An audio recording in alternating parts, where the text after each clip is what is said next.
parenthèse, mon ami Samuel Chapitre, je ne vais pas parler de lui, d'où il vient, qu'est-ce qu'il fait, etc. Comment on l'a trouvé, comment il est arrivé à la maison de jeunes. Je ne sais pas qu'est-ce qu'il va nous dire, peut-être ça va prendre un petit morceau de son discours. Donc, je présente Samuel Chapitre. Je demande votre attention, s'il vous plaît. Samuel.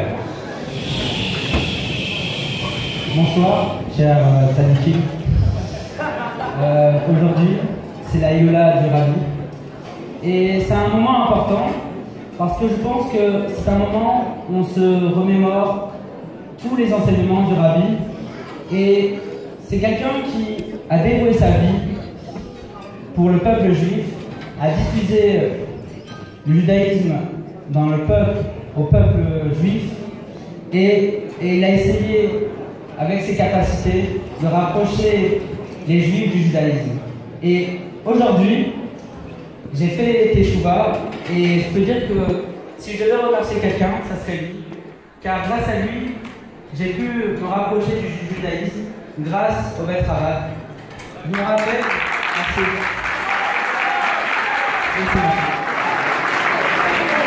Je me rappelle, à l'époque, il y a un an, je ne mangeais pas cachère. Je faisais pas Shabbat, pour moi c'était un jour comme un autre. Je ne mettais pas les téphilines, ou à part pour les événements soi-disant importants, comme les examens. Je mangeais dehors, en tout cas je ne faisais pas Shabbat. Et un jour, à la faculté d'économie, j'y étais, il y a une amie qui s'appelait Bicha Benisti, m'a proposé de manger un sandwich cachère et peu cher. Ça existe, oui, ça existe. Et à la faculté d'économie, et c'est à ce moment-là que j'ai rencontré l'unique, le grand Rav Menachem Altavé. Ça se passait dans le parking, dans un camping-car. Lui il dira c'est un tank.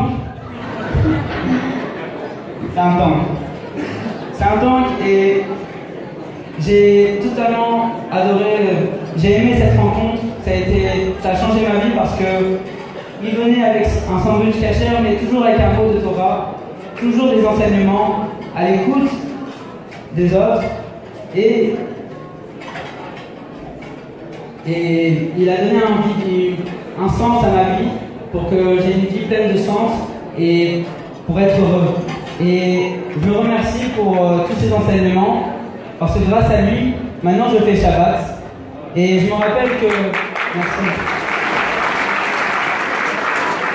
Je me rappelle un de ces enseignements qui disait qu'il faut sortir de sa zone de confort, aller toujours se surpasser et s'élever spirituellement. Et à cette époque, je travaillais le samedi chez H&M. H&M, pas H&M. Et j'étais conseiller clientèle. Et un samedi, je me suis posé une question. Je me suis dit, mais quelle est ma mission sur Terre? Quel est le sens de la vie? Et alors, je suis allé voir le manager et je lui ai dit, voilà, j'aimerais qu'on parle de ma démission. Surpris, le manager, il dit d'accord. Alors on est allé dans une pièce avec le directeur du magasin et lui-même. Et j'ai commencé la discussion et je lui ai dit écoutez, maintenant il y a deux propositions que je vais vous faire. Soit vous me donnez tous les samedis et je ne travaille plus le samedi, ou sinon je démissionne sans préavis, cash.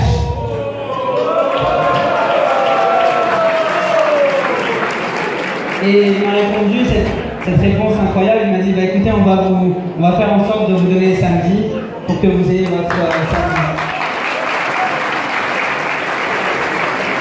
Et j'ai mis en pratique cet enseignement de Menachem, et je pense qu'on est tous un chaldéen du Rabbi et on doit tous mettre en pratique les enseignements de la Torah. Et je pense que c'est ça pour moi être un Chabad. C'est diffuser au plus grand nombre possible la Chassidut et le judaïsme, mais surtout le mettre en pratique parce qu'il y a nous, il y a Hachem, il y a aussi le monde. Et il faut que ce monde ici-bas soit la demeure de Hachem. Et pour pas que la mémoire du Rabbi ne soit qu'un souvenir, mais une réalité, il faut qu'on continue dans ce combat de diffuser au plus grand nombre, de tendre la main à l'autre, parce que la clé est entre nos mains, et pour faire venir ma chère au plus vite, ma chère Nao.